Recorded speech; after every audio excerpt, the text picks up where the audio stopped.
Hello friends, lecture सिरीजच्या या शेवटच्या टप्प्यामध्ये मी अभिजित आपलं स्वागत करतो. आपली या लेक्चर सिरीज मधली 7 लेक्चर झालेले आहेत आणि केवळ 3 लेक्चर्स आता बाकी आहेत.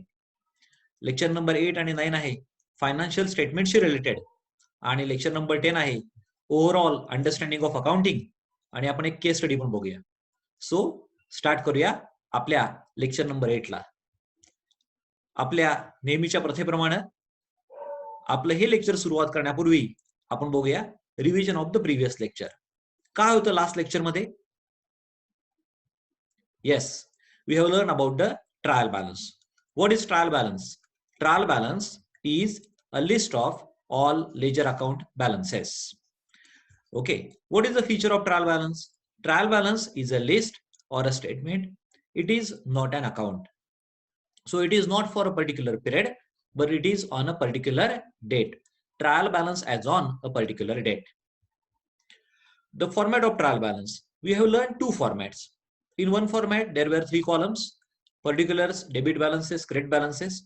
In the second format, there were 4 columns: debit accounts, amount, credit accounts, and their amounts. We can use any format because both are correct. Then we have learned there are 4 types of accounts and they have 4 balances. Assets account have debit balances. Liabilities account have credit balances. Expenses have debit balances and incomes have credit balances. So assets and expenses debit balance, liabilities and income credit balance. And afterwards we have learned relationship between important terms: assets, liabilities, fixed assets, long-term liabilities, current assets, current liabilities, debtors, creditors, sales, purchases, and all such points. I think all the points up to that are clear. So what is a trial balance in short? Suppose this is a scenario. समजा 2 डोंगर आहेत आणि आपल्याला एका डोंगराकडून दुसऱ्या डोंगराकडे जायचंय. First साइडला आहे बुक्स ऑफ अकाउंट्स आणि दुसऱ्या साइडला आपण म्हणू final accounts. So what is a trial balance? Trial balance is a bridge which is gapping these difference. So trial balance आपल्याला काय करेल? बुक्स ऑफ अकाउंट्स कडून फायनल अकाउंट्स कडून जाताना मधला टप्पा म्हणजे आपला ट्रायल बॅलन्स आहे. Okay, is it clear? Very good. So now we will start. Now in last lecture also we have learned, first we will start with the journal. So एक business होणार आहे, त्याच्यामध्ये ट्रान्झॅक्शन्स होणार आहेत, ती आपल्याला record करायचे आहेत. कुठे रेकॉर्ड करायचे आहेत? बुक्स ऑफ अकाउंट्स मध्ये. पहिलं बुक्स ऑफ अकाउंट आहे journal, that is a first step. Journal नंतर आपण लर्न केलं ledger, that is a second step. ही 2 बुक्स ऑफ अकाउंट्स आहेत. त्यावरनं आपण लर्न केला how to prepare the trial balance. Trial balance is based on the ledger. So trial balance prepare करण्यासाठी ledger तयार करणं इम्पॉर्टंट आहे.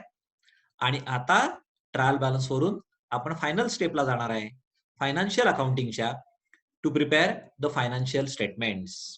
ओके, सो 4 स्टेप्स आहेत. फर्स्ट रेकॉर्डिंग, क्लासिफाईंग, समरायझिंग आणि आता शेवटची स्टेप स्टार्ट होणार आहे, presenting of all the business transaction in a specific format. तर बघूया आजच्या पार्टमध्ये काय आहे. So financial statements. Balances from trial balance are transferred to the financial statements. So trial balance मधले balances घेऊन आपल्याला financial statements prepare करायचे आहेत. Financial statements include, काय येतं या statements मध्ये? One is trading account and profit and loss account. Few people prepares only profit and loss account also. That is also correct. And the second is the balance sheet. Okay. Financial statements are also known as final accounts. तुम्ही हा word पण ऐकला असेल, prepare the final accounts. So final accounts and financial statements both are same. Final accounts का म्हणलंय? तर आपण हे शेवटी प्रिपेअर करणार आहे सर्व झाल्यावर. That's why they are known as the final accounts. They are very very very important to the users of accounts. आपण जर्नल केलं, लेजर केलं, ट्रायल बॅलन्स केलं, पण जर फायनान्शियल स्टेटमेंट व्यवस्थित झाली नाहीत तर they are less useful to the users of account, or we can say it is of no use to the users of account. एवढं फायनान्शियल स्टेटमेंटचं इम्पॉर्टन्स आहे. सो ती कशी प्रिपेअर करायची आणि का प्रिपेअर करायची, या दोन्ही गोष्टी आपल्याला क्लिअर व्हायला पाहिजेत. सो बघूया आता.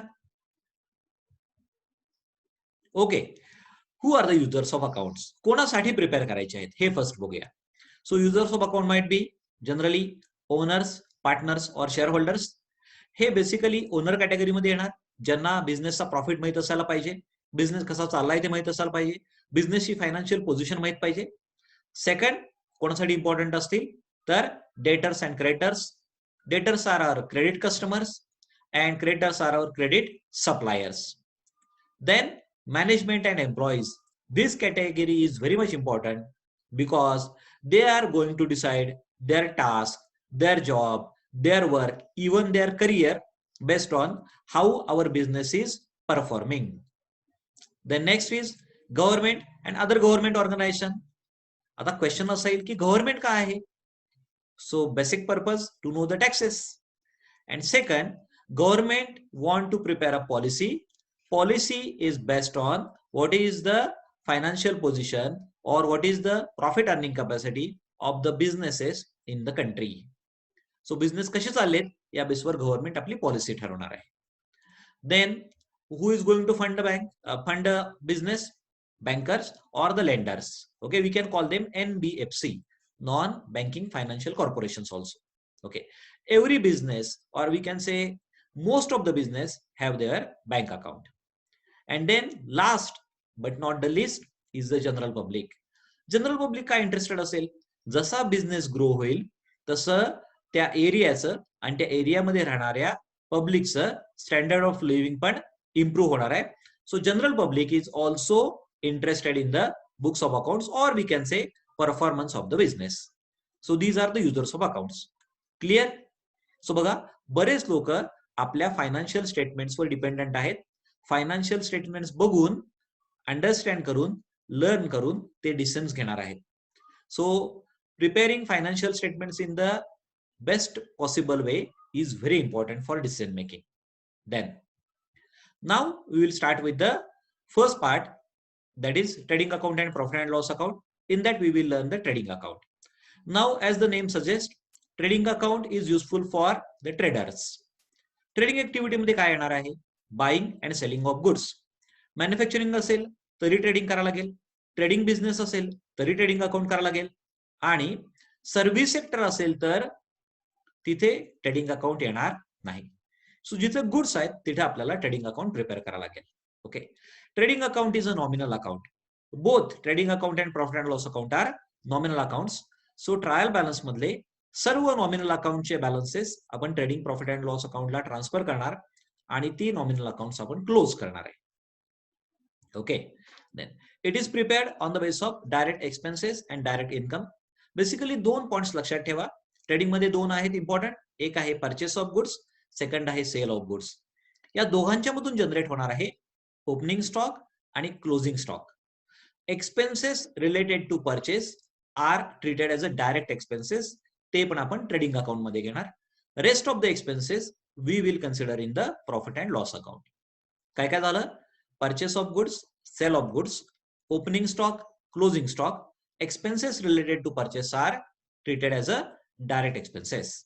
So this is a content of trading account. The main objective of preparation of trading account is to find out the gross profit or gross loss, that is the trading result of the business.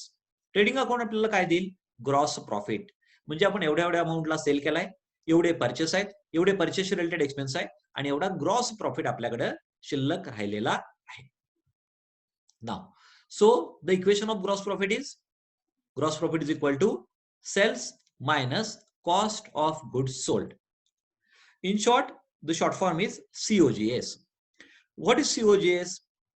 COGS is equal to opening stock plus purchases plus direct expenses minus closing stock. Try to remember, opening stock plus purchases plus direct expenses minus closing stock. That is a COGS. Deduct COGS from sales, we will get the gross profit. This is equation of trading account. Is it clear? When sales is less than COGS, then there will be no gross profit, but there will be gross loss. It should not happen, or it should never happen in the business. Gross loss येता कामा नये. Gross प्रॉफिटच यायला पाहिजे if we want to continue business for a long term. Okay, so what is the next part? Format of trading account. Okay, trading account आहे. अकाउंटला आपल्याकडे basically दोन साइड्स असतात, debit side and credit side. Let's see what is the format of trading account. Trading account is for the year ended. Year एंडला आपण final accounts prepare करणार आहे.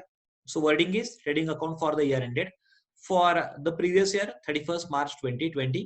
If next year, then 31st March 2021. Okay. Now see the format. Debit साइडला काय काय आहे? Opening stock, purchases, wages, carriage inward. So in short, opening stock आहे debit साइडला, परचेसेस डेबिट साइडला आहेत आणि expenses related to purchase or other direct expenses.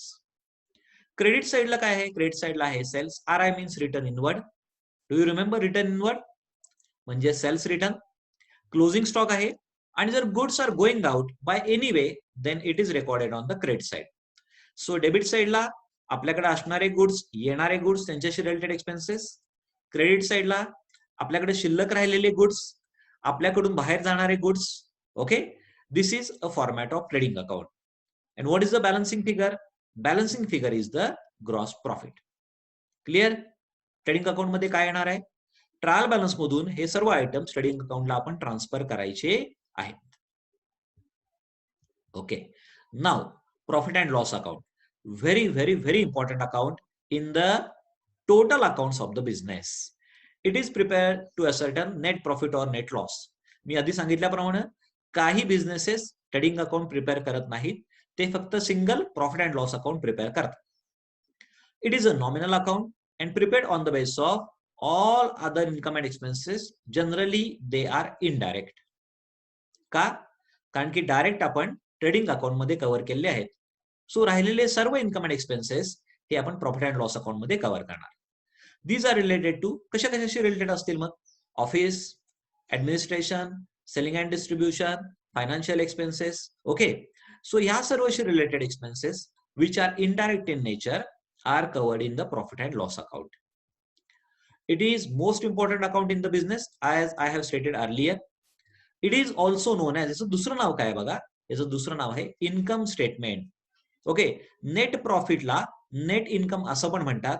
So the second name for the profit and loss account is income statement.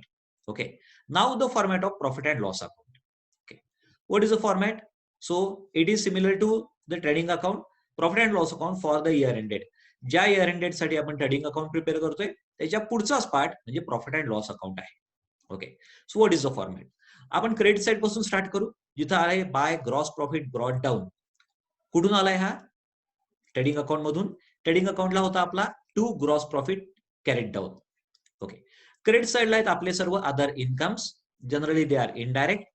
आणि debit साइडला आहेत सर्व expenses which are indirect again. कारण ट्रेडिंग अकाउंटला आपण direct income, direct expenses cover केलेले. Profit and loss अकाउंटला indirect income, indirect expenses cover करायचे. ओके, ट्रेडिंग हे basically related to core business आहे. Profit and loss, all other activities are covered in the profit and loss account. पण लक्षात ठेवा, इथं फक्त इन्कम आणि एक्सपेन्सेस येतील. इव्हन प्रॉफिट्स आणि लॉसेस पण याच अकाउंट मध्ये आपण कव्हर करणार आहे. And now the output of profit and loss account is the net profit. जर एक्सपेन्सेस जास्त असतील तर unfortunately there will be net loss. So this is the format of profit and loss account. Clear? Now there is possibility of some closing adjustment. काही आयटम्सची आपण accounts prepare करणार नाही. असे आयटम्स फक्त 31st मार्चलाच अराईज होतील. थोडक्यात इयर एंडला असे जे आयटम्स असतील, अशा आयटम्सचे आपल्याला दोन इफेक्ट्स द्यायचे आहेत. एक आपण देणार आहे ट्रेडिंग प्रॉफिट अँड लॉस अकाउंटला, दुसरा आपण इफेक्ट देणार आहे बॅलन्स शीटला. आता फक्त अशा आयटम्सची एक जस्ट इंट्रोडक्शन बघूया, त्याची अकाउंटिंग ट्रीटमेंट आपण नंतर बघू. सो असे आयटम्स कुठले असतील? Depreciation. We learn this concept in the second lecture. Depreciation is non-cash expenditure. It is related to tangible fixed asset. Okay. So हा year end ला item येईल. Second, bad debts and RDD. What is RDD? Reserve for doubtful debts. Year end ला आपण check करू की काही dates may be doubtful आहेत का, म्हणजे रिकव्हर होणार नाहीत का. जर ते रिकव्हर होणार नसतील तर आपल्याला त्यासाठी रिझर्व्ह किंवा प्रोव्हिजन करावं लागेल. This is also year-end adjustment. Outstanding expense आहेत, करंट इयरचे एक्सपेन्सेस आहेत पण पे केलेले नाही आहेत. प्रीपेड एक्सपेन्स आहेत, नेक्स्ट इयरचे एक्सपेन्स आहेत पण करंट इयर मध्येच पे केलेले आहेत, prepaid. In the same way there is possibility of income outstanding और इन्कम रिसिवेबल. क्लिअर. सो असे आणि काही आयटम्स आपले क्लोजिंग ऍडजस्टमेंट म्हणून येतील. त्यांचे आपल्याला दोन इफेक्ट द्यायचे. एक इफेक्ट द्यायचा ट्रेडिंग प्रॉफिट अँड लॉसला, सेकंड इफेक्ट आपण देऊ बॅलन्स शीटला. हे आयटम्स ट्रायल बॅलन्स मध्ये आलेले नाहीत म्हणून ह्याचे दोन इफेक्ट्स आता द्यायचे आहेत. So this is about the trading and profit and loss account. Okay. So trial balance मधले सर्व नॉमिनल आयटम्स घेऊन आपण trading profit and loss prepare करणार. ट्रेडिंग मधून आपल्याला मिळेल gross profit, profit and loss account मधून आपल्याला मिळेल नेट प्रॉफिट, और if the expenses are more than net loss. Clear. Okay. So this is about the first part of the financial statements.